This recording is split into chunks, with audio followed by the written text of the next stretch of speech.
کہ ستارے جتنے بھی ہیں گیلیکسی میں، اس میں سے کچھ کی عمر ہزاروں سال کی ہوتی ہے، لاکھوں سال کی ہوتی ہے. جب ان کی عمر مکمل ہوتی ہے تو یہ ایک جگہ جا کر کے ٹوٹ جاتے ہیں، داخل ہو جاتے ہیں، جن کو بلیک ہول کہا جاتا ہے. بلیک ہول کیا ہے؟ سائنسدان کہتے ہیں اس کی تحقیق ابھی تک نہیں ہو سکی. ایک بہت بڑا سوراخ ہے، بہت بڑا سوراخ، جس میں یہ ستارے جا کر کے ختم ہو جاتے ہیں، ان کی زندگی یہاں ختم ہوتی ہے. کہیں یہ باتیں آپ کو سوکھی تو نہیں لگ رہی ہیں؟ آج بہت ہی زیادہ سائنس بول رہے ہیں. ضرورت اس کے لیے ہے میرے عزیزو، میں اپنے دین کو ان لوگوں کے سامنے رکھنا چاہتا ہوں جو صرف سائنس کو اپنا خدا سمجھتے ہیں. آؤ قرآن پڑھو، قرآن اس کی بنیادیں تمہیں دے گا سائنس کی. بلیک ہول کیا ہے سائنسدان نہیں بتا سکے، جبکہ ان کے پاس اب بڑے بڑی مشینیں ہیں. یہ جو ناسا کے لوگ خلا میں جاتے ہیں، ایک سال تک کے لیے چلے جاتے ہیں، کئی مہینوں کے لیے چلے جاتے ہیں اور تحقیقات کر کے لا رہے ہیں. چاند پر انہوں نے کیمرے لگایا اور وہاں کی تصویریں یہ بھیجنے کی بات کر رہے ہیں، لیکن پھر بھی بلیک ہول معلوم نہیں. میں اس محمد الرسول اللہ صلی اللہ علیہ وسلم کی بات کر رہا ہوں جو کسی بھی سائنسدان کا شاگرد نہیں، جو کسی استاد کے پاس بیٹھا نہیں. اس رسول پاک کی زبان سے قرآن کی آیت نکلی سورہ واقعہ کی. اللہ فرماتا لا اقسم بمواقع النجوم انہو لقسم لو تعلمون عظیم. اللہ فرماتا قسم ہے اس جگہ کی جہاں جا کے ستارے ٹوٹ جاتے ہیں، بے شک اللہ رب العزت کی اس میں بڑی شان ہے اگر تم سمجھ سکو. آسٹرونومی کو قرآن بتا رہا ہے کہ بلیک ہول ہیں، مواقع النجوم ان کو کہا گیا ہے، جہاں ستارے جا کر فنا ہوتے ہیں. عزیزان گرامی، یہ تکلیف صرف ہماری ہے کہ ہم نے قرآن عظیم کو اس لیول کے اعتبار سے پڑھا نہیں. غور و فکر کرو، تمہیں اسی سے اللہ رب العزت کی معرفت حاصل ہو جائے گی. کوئی تو ہے خالق. امام اعظم ابو حنیفہ رحمۃ اللہ تعالی علیہ کے پاس ایک دہریہ، اس زمانے کی بھی جو ایتھسٹ ہوتے ہیں، ایتھسٹ سمجھتے ہیں، ایک نیا یہ چلا ہوا، نیا نہیں ہے پرانے ہی ہے، نام نیا لگتا ہے، ملحد ہیں یہ. ایتھیزم بہت سارے لوگ وہ اپنے دین اپنا ریلیجین کے جگہ پر یہ لکھتے ہیں، آپ دیکھ لینا ان کو. ایتھیزم آپ مسلم لکھتے ہیں، کچھ لوگ ہندوازم لکھتے ہیں، کچھ لوگ کرسچینٹی کہتے ہیں، کچھ جیوز ہوتے ہیں، لیکن کچھ ہیں جو ایتھیزم ایتھسٹ ہیں. ایتھسٹ کا مطلب کوئی خدا نہیں، کوئی دین نہیں، کوئی مذہب نہیں. یہ بیچارے آوارہ لوگ ہیں، یہ لاوارث لوگ ہیں جو اس طرح سے کہہ رہے ہیں. اب ان کی بات میں آپ کو بتاؤں، ایتھیزم اس طرح کا ایک ایتھسٹ امام اعظم ابو حنیفہ کے پاس آیا. اس نے کہا خدا ہے؟ تم بار بار خدا کی بات کرتے ہو، مجھے تو نہیں لگتا کوئی نہیں. اگر ہے تو دکھتا کیوں نہیں؟ بہت ساری چیزیں ہیں ایسی آپ نے سمجھایا جو دکھتی نہیں لیکن ہے، بہت ساری چیزیں ہیں. اس نے کہا ایسی کوئی چیز نہیں ہے جو ہے اور دکھتی نہیں. آپ نے اس کو ایک تماچا لگایا، ڈھیلا اٹھا کر کے مار دیا. اس نے کہا میں سوال کیا تم نے مار دیا. کہا کیا ہوا مارا؟ کہا درد ہو رہا ہے. کہاں ہے درد؟ کہا ہو رہا ہے، دکھتا نہیں ہے لیکن احساس ہے. بہت ساری چیزیں ایسی ہیں جو دکھتی نہیں ہے لیکن ہے، ان کا وجود ہے. بہرحال آپ نے اس کو جواب کیا دیا؟ کہا سنو میرے ساتھ آج ایک بڑا عجیب واقعہ پیش آیا. میں سمندر کے کنارے گیا تھا، میں نے دیکھا ایک کشتی کو، اور وہ کشتی کی تعجب خیز بات یہ تھی کہ وہ اکیلے چل رہی ہے، کوئی نہیں چلا رہا. سامان خود سے وہ لاد لیتی ہے اپنے اوپر اور چل پڑتی ہے سیدھے راستے پر. پھر تھوڑی دیر کے بعد ساحل پر آتی ہے اور اپنا سامان خود ہی اتارتی ہے. پھر جیسے ہی وقت ہوتا ہے پھر چل پڑتی ہے. کوئی کشتی بان نہیں، کوئی ملا نہیں، کوئی کیپٹن نہیں، اس کے اندر سواری بھی نہیں، خود سے سب چل رہی ہے. یہ اس دور میں امام اعظم کہہ رہے ہیں جب الیکٹرانک دور نہیں تھا. آج کے لوگ ہو سکتا ہے یقین کر لیں الیکٹرانک کشتی ہوگی، ہو سکتا ہے کوئی اس کو الیکٹرانک مشین چلا رہی ہوگی. ایسا نہیں ہے، اس زمانے میں کوئی اس چیز کی ایجاد نہیں تھی. اس نے کہا کیا پاگل پن کی باتیں کر رہے ہو، کس کو بنا رہے ہو تم؟ کیا ایسی کوئی کشتی ہے جو خود سے سامان بھی اتارتی ہے اور چڑھا بھی لیتی ہے اور چلنے بھی لگ جاتی ہے؟ امام اعظم ابو حنیفہ رحمۃ اللہ علیہ نے فرمایا اتنا تیرا دماغ چلتا ہے کہ کوئی کشتی سمندر پر بغیر چلانے والے کے نہیں چلتی. یہ پورے دن اور رات کا نظام اور لوگوں کی موت و حیات کا نظام، زمین سے پودوں کو نکالنے کا نظام، برابر وقت پہ موسم کے آنے کا نظام بغیر کسی کے چلائے کیسے چل سکتا ہے؟ کبھی اس میں تاخیر تم نے دیکھی؟ کبھی تم نے یہ دیکھا کہ رات ہوئی نہیں؟ کبھی تم نے دیکھا کہ دن ہوا ہی نہیں؟ وہ اپنے وقتوں پر ساری چیزیں چلا رہا ہے۔ عزیزان گرامی، ان تمام چیزوں میں ایک نشانی ہے اس کے وجود کی۔ اسی لیے اللہ رب العزت نے سورہ اخلاص میں یوں فرمایا قل هو اللہ احد، اے محبوب آپ فرما دے وہ اللہ ایک ہے۔ ابھی 18ویں صدی کی بات ہے۔ 18ویں صدی میں امریکہ کا سفر کرنے والے ایک سائنسدان نے ایک نئی چیز کا انکشاف کیا۔ اٹلانٹک اوشین میں یا سمندر کے ایک حصے میں ایک ایسی جگہ ہے جو بالکل ہی ڈارک ہے، ڈارک سپیس اس کو کہتے ہیں، یعنی وہاں روشنی بالکل نہیں، سورج کی ایک کرن بھی وہاں نہیں آتی، اتنا وہاں پر، اتنی وہاں تاریکی ہے۔ یہ کب؟ 18ویں صدی میں، یعنی آج سے 200 سال پہلے کی بات ہے۔ اس نے انکشاف کیا، دنیا کو بتایا میں نے ایک ایسی جگہ دیکھی، بہت ہی ڈارک ہے، بہت اندھیرا ہے۔ وہ جب واپس آیا تو علماء ربانیین نے سورہ نور کی قرآنی آیتیں پڑھی۔ اللہ فرماتا ہے کہ اذا اخرج یدہ لم یکد یراہ ومن لم یجعل اللہ لہ نورا فما لہ من نور۔ اللہ فرماتا ہے ہم نے کائنات میں ایک ایسی جگہ رکھی ہے کہ اس پہ اندھیریوں پر اندھیریاں ہیں، اگر تم ہاتھ بھی نکالو گے تو ہاتھ بھی نظر نہیں آئے گا، ہاتھ بھی نظر نہیں آئے گا۔ یہ کہاں کا؟ یہ علم البحر جس کو کہتے ہیں، سمندروں کا علم رکھنے والا جو پوری زندگی سمندروں کی کھوج میں لگا دیا، وہ لا کر کے بتایا۔ اس نے سوچا میں بہت بڑا تیر مارا ہوں، لیکن جب بتایا قرآن پڑھنے والوں نے کہ یہ تو قرآن میں ہے، اللہ فرما رہا ہے ایک ڈارک سپیس ہے کائنات میں جہاں تم ہاتھ بھی نکالو گے تو نہیں نظر آئے گا، اتنا ڈارک ہے۔ وہ سٹپٹا گیا، پریشان ہوا، میں اس کی تحقیق کروں گا، یہ قرآن میں آئی کیسے بات؟ سب سے پہلا دنیا کا میں انکشاف کرنے والا ہوں، میں اس کو سب کو بتانے والا پہلا فرسٹ آدمی میں ہوں، یہ پہلے سے کہاں سے آ گئی قرآن؟ پھر وہی دو باتیں میں بتاتا ہوں میرے عزیزو۔ اس کو بھی یہی جھٹکا لگا کہ یہ قرآن اس زمانے میں نازل ہوا جب سائنس کا وجود نہیں تھا، اور اس پر نازل ہوا جس کو دنیا میں کسی نے سکھایا نہیں تھا۔ بعد میں پھر اس نے یہ سوچا شاید ہو سکتا ہے پروفیٹ محمد صلی اللہ علیہ وسلم سمندروں کا سفر بہت کرتے ہوں گے، ان کے سمندروں کے سفر میں شاید کبھی یہ جگہ آ گئی ہوگی، اس لیے انہوں نے اپنے من سے قرآن میں یہ لکھ دیا ہوگا۔ اس نے یہ نتیجہ نکالا، لیکن دوسرے ہی دن اسے پھر بڑا جھٹکا یہ لگا کہ جب سیرت مصطفیٰ پڑھا اس نے، اللہ اکبر، حضور کی 63 سالہ زندگی میں آپ نے ایک مرتبہ بھی سمندر کا سفر کیا ہی نہیں۔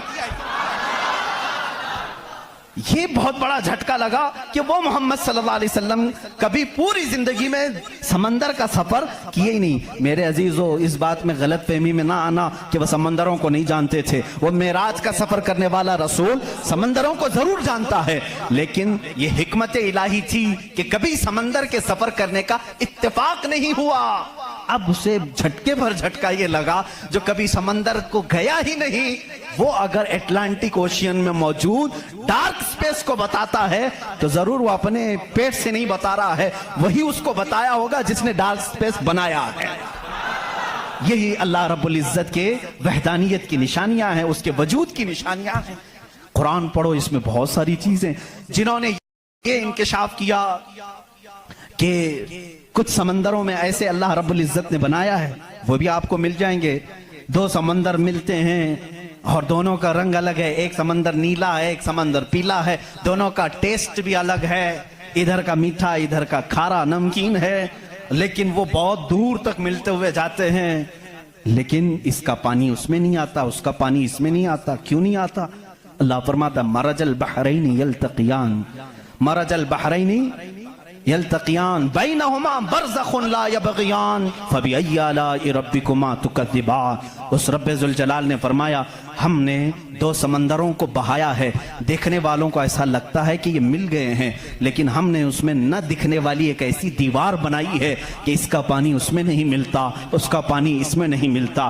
یہ بھی کون سے رسول کی زبان سے اللہ تعالیٰ بتا رہا ہے لوگوں کو جو رسول کبھی سمندر کا سفر کیا ہی نہیں؟ اس رسول کی زبان سے اللہ نے دو سمندروں کے ملنے کی بات کی۔ سائنسدانوں، اب تو تمہیں ماننا ہی چاہیے کہ قرآن رسول کا اپنا بیان کیا ہوا کلام نہیں ہے، اسی کا یہ کلام ہے جس نے سمندروں کو اس طرح پیدا کیا۔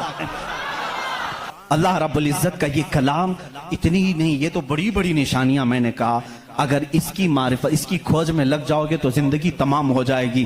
میں تو کہتا ہوں اللہ نے ایک بات یہ بھی فرمائی ہے تمہارے لیے، وَفِي أَنفُسِكُمْ أَفَلَا تُبْصِرُونَ۔ اللہ فرما رہا ہے تم ادھر ادھر نشانیاں ڈھونڈ رہے ہو، ہم نے تمہاری ذات میں اپنی نشانیاں رکھی ہیں، تم نہیں دیکھتے؟ تمہاری ذات میں ہماری نشانیاں ہیں، تم نہیں دیکھتے؟ اتنی نشانیاں ہیں، اس کے لیے آپ کو کئی علوم پڑھنے کی ضرورت ہے۔ ظاہر سی بات ہے انسان کے ایک ایک پارٹ پر جو ریسرچ کرتا ہے وہ اپنے وقت کا ایک بڑا ڈاکٹر بنتا ہے۔ خالی صرف دل پر جس نے ریسرچ کیا وہ کارڈیالوجی ہے، جو صرف کڈنی پر ریسرچ کیا وہ نیفرولوجی ہے، اور جو صرف رگوں کو دیکھا ہے وہ نیورولوجی ہے۔ پارٹ پارٹ پر انہوں نے پوری زندگیاں ختم کی، پورے انسان کو پڑھا کس نے؟ آج کون پڑھا ہے؟ اسی لیے امام اعظم ابو حنیفہ رحمۃ اللہ علیہ نے فرمایا من عرف نفسہ فقد عرف ربہ، جس نے صرف اپنی ذات کو پہچان لیا وہ اپنے رب کو پہچان لے گا۔ تمہارے جسم میں جس طرح کی چیزیں اللہ نے بنائی، ڈاکٹر سے جا کر کے پوچھو کہ ہمارے جسم کے اندر کا جو نظام ہے، ایک بار جو نس کٹ گئی 1000 ڈاکٹر مل کر کے وہ نس نہیں قائم کر پاتے۔ یہ رگوں کا سلسلہ ایسا ہے، اور فرمایا گیا بلکہ تحقیقات بتاتی ہیں ہمارے جسم کے اندر موجود یہ نسوں کو رگوں کو نکال کر کے اگر بچھا دیا جائے کئی 1000 کلومیٹر لمبی ہو جائیں گی، کئی 1000 کلومیٹر لمبی ہو جائیں گی۔ یہ نسوں کا اتنا لمبا سفر ہو جائے گا، اتنا سارا مواد اللہ نے تمہارے جسم میں رکھا۔ اور رب تعالیٰ یہ فرماتا ہے، مفاہیم آیات میں بیان کر رہا ہوں، کبھی آپ نے سوچا ہم نے زبان سے جو جو چیزیں کھائی، اللہ اکبر، میں ایک بڑے محقق کے حوالے سے کہتا ہوں، روٹی کو انہوں نے کہا تمہاری روٹی تمہارے کھانے اللہ کی نشانیاں ہیں۔ میں نے پوچھا روٹی بھی نشانی ہے اللہ کی؟ کہا ہاں۔ تم ایک روٹی کو کہاں کہاں سے حاصل کرتے ہو؟ اناج کھیت سے لیا، فصل جب آئی اس کو کٹایا، پسایا، آٹا بنایا، پھر گھر میں لایا، گوندھنے کے لیے دیا، آٹا گوندھا گیا، روٹیاں بیلی گئیں، توے پر رکھی گئیں، بن گئی۔ کتنی منزلوں سے گزری، کھیت سے آئی، پسائی میں گئی، گندھائی میں گئی، پکائی میں گئی، اب اس کے بعد ریڈی ہو کر تمہارے برتن میں آئی۔ اس کے بعد تم نے کیا کیا؟ اب تک سب تمہارا اختیار چل رہا ہے، تم اپنی مرضی سے کر رہے ہو۔ گیہوں کا لانا ہے، جو کا لانا ہے، جوار کا لانا ہے، کس کا لانا ہے، تمہاری مرضی۔ آٹے سے کتنا گوندنا ہے، نرم گوندنا ہے، موٹا گوندنا ہے، تمہاری مرضی۔ روٹی موٹی پکانی ہے، پتلی پکانی ہے، تمہاری مرضی۔ روٹی پک جانے کے بعد 4 ٹکڑے کرنے، 5 ٹکڑے، 2 ٹکڑے، تمہاری مرضی، سب تمہاری مرضی ہے۔ اس کے بعد تم چبا کر کے کھا گئے، اس روٹی کو چبا کر کھا گئے، نگل گئے۔ یہ روٹی جب حلق سے اتر گئی اب تمہاری مرضی نہیں ہے۔ اس ایک ہی روٹی سے گوشت بھی بنتا ہے، اسی ایک روٹی سے خون بھی بنتا ہے، اسی ایک روٹی سے منی بھی بنتی ہے، اسی ایک روٹی سے پیپ بھی بنتا ہے، اسی ایک روٹی سے کف اور بلغم بھی بنتا ہے، اسی ایک روٹی سے سب چیزیں بن جانے کے بعد ہمارے فضلات بھی نکلتے ہیں۔ میں نہیں سمجھ پایا، اے میرے عزیزوں مجھے بتاؤ، ایک روٹی لو، اس کے ایک ٹکڑے سے تم گوشت بنا کے دکھاؤ، دوسرے ٹکڑے سے تم خون بنا کے دکھاؤ، تیسرے ٹکڑے سے تم پیپ بنا کے دکھاؤ، چوتھے ٹکڑے سے تم بلغم بنا کے دکھاؤ، نہیں کر سکو گے، اس لیے کہ صرف گوندھنے پکنے تک تمہاری مرضی چلتی ہے، حلق سے نیچے اتر جانے کے بعد خدا قدیر و جبار کا نظام چلتا ہے۔ تمہارے رزق میں اس کی نشانیاں ہیں۔ کون ہے جو بناتا ہے ہمارے جسم کے اندر اس روٹی سے ہمارے جسم کا حصہ؟ پوچھو جا کر کسی سے بھی پوچھو، یہ ہمارا جسم موٹا تازہ گوشت کیسے بن گیا؟ یہ کھانے اچھے کھاؤ گے اس سے بن گیا۔ ہم نے کہا ہم کھانے کاجو بادام بھی کھا رہے ہیں تو بھی گوشت بن رہا ہے، روٹی کھا رہے ہیں تو بھی گوشت بن رہا ہے، چاول کھا رہے ہیں تو بھی گوشت بن رہا ہے، اور خون ایسا لکوڈ ہے کہ بازار میں ملتا نہیں، کسی انسان کا ہی لینا پڑتا ہے۔ اس کو کون بنایا ہے؟ کہا اس کو بھی روٹی سے ہی بنایا ہے، کاجو بادام سے ہی بنایا ہے، پھلوں سے ہی بنایا ہے۔ ہم پوری دنیا کی غذائیں لا کر چکی میں پیس کر کے بھی خون کا ایک قطرہ نہیں پیدا کر سکے، لیکن وہ رب ذوالجلال ہمارے لقمے کے نیچے جاتے ہی نظام کو شروع فرما دیا ہے۔ کیسا وہ نظام ہے، کیسا وہ نظام ہے اے میرے عزیزو! اسی لیے میرا مولا فرماتا ہے فی انفسکم افلا تبصرون، تمہاری ذات میں میری نشانیاں ہیں، کیوں تم نہیں دیکھتے؟ کیوں تم نہیں دیکھتے؟ میں نے سائنس کی ایک تحقیق پڑھی، اللہ اکبر، حیرت ہوتی ہے۔ انہوں نے یہ تحقیق کر کے بتایا یہ جو تمہاری پلکیں جھپکتی ہیں، کھلتی بھی ہیں، جھپکتی بھی ہیں، جانتے ہیں آپ یہ کتنی ہلکی ہیں اور کسی کو احساس بھی نہیں ہوتا کب جھپکی کب کھلی، کسی کو احساس نہیں ہوتا. کہا اس کے اندر کون سی طاقت ہے؟ کیا ربر ہے، میگنیٹ ہے، کیسے یہ کیسے ہوتی ہے؟ اس کو ایک سائنسدان نے کہا کہ اگر کسی کی پلک جھپکنا چھوٹ جائے، نہیں جھپک سکتی، تو اس کو بلڈوزر سے کھینچ کے بھی بند نہیں کر سکو گے، اتنی طاقت لگا کر کے بھی اسے بند نہیں کر سکو گے. ایسا فلیکسیبل ہے، ایسا ربر ہے. اور اگر بند ہو گئی تو کھول بھی نہیں سکو گے، پوری طاقت لگا کے ٹوٹ کے پھٹ جائے گا یہ پلک، کھلے گی نہیں کھلے گی.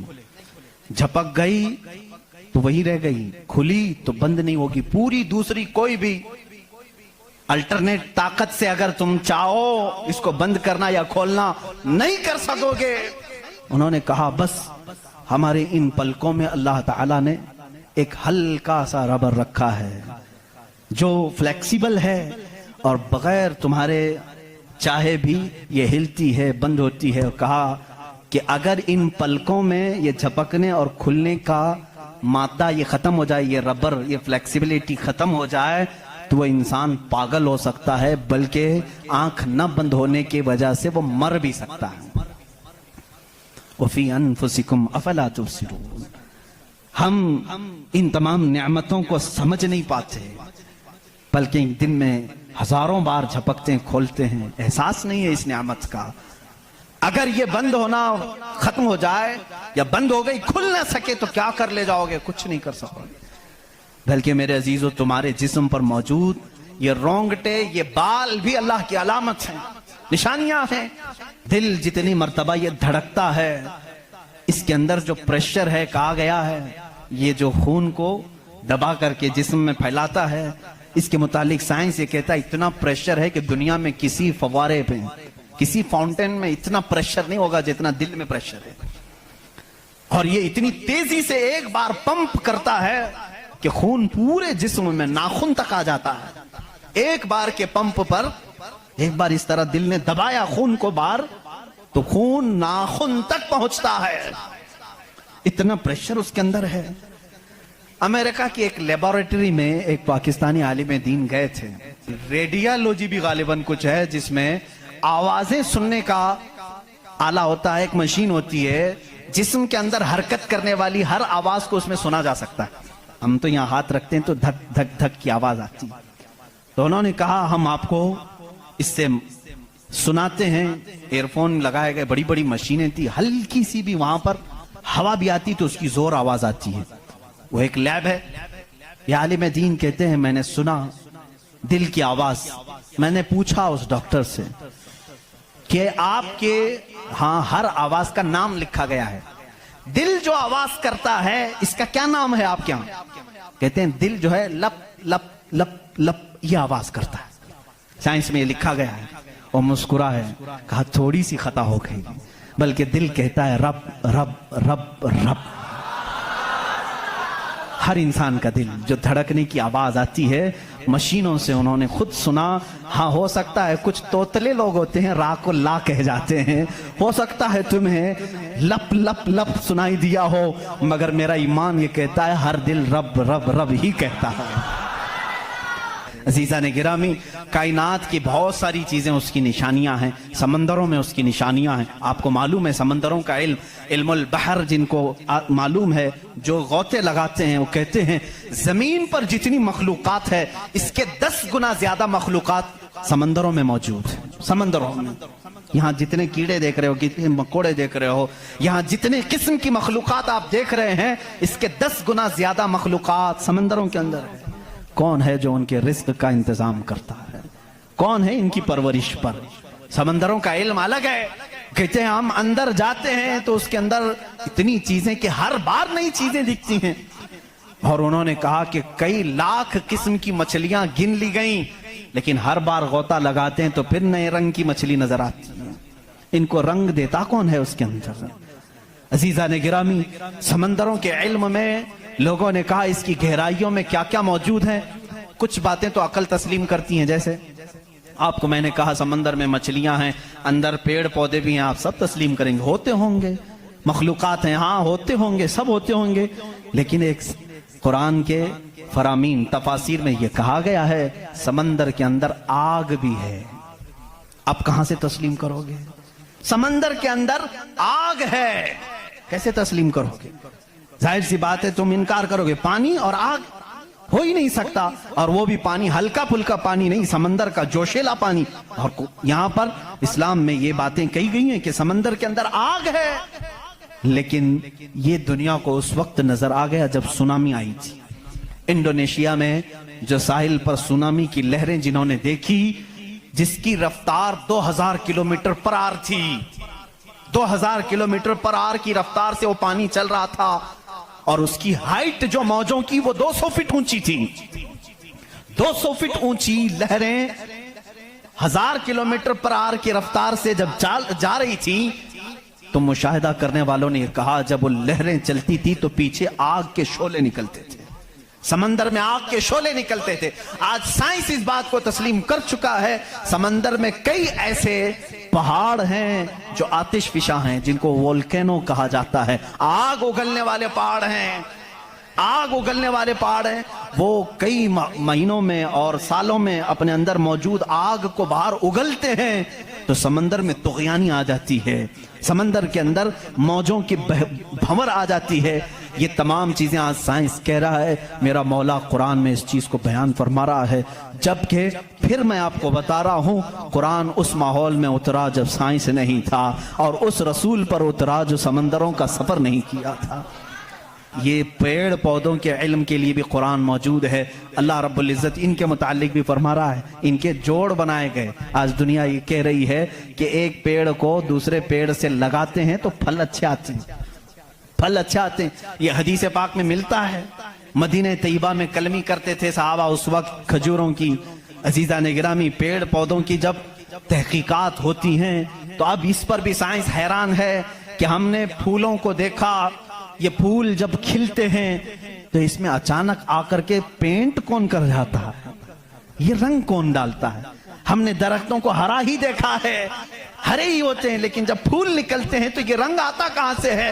اس کی تحقیق کرتے کرتے ڈالیوں کو لوگوں نے چیر دیا، پتوں کو پھاڑ دیا، لیکن پھول کا رنگ پورے درخت میں کہیں نہیں پایا، کہیں نہیں پایا. ان پودوں کو اور ان پھولوں کو کون رنگ دیتا ہے؟ بلکہ حد تو یہ ہے میرے عزیزو، اس کی سب سے بڑی چیز یہ نشانیوں میں سے یہ بھی ہے کہ پیڑ پودوں کو تم لہلہاتے ہوئے آج دیکھتے ہو، ان کی پیدائش پر کیا تم نے غور و فکر نہیں کیا؟ یہ کیسے پیدا ہوتے ہیں، کیسے نکلتے ہیں؟ اللہ اکبر. ان کو تم نے زمین کے اندر بو دیا تھا، مٹی ڈال دی تھی اور اس پر پانی ڈال کر برابر کر دیا تھا، لیول کر دیا تھا، اور اچانک دوسرے دن تیسرے دن جا کر دیکھتے ہو وہ زمین کا سینہ چیر کر باہر آیا ہوا ہے. اتنا ہی نہیں، وہ چھوٹا سا کومپل نکلا ہوا پودا باہر آتا ہے.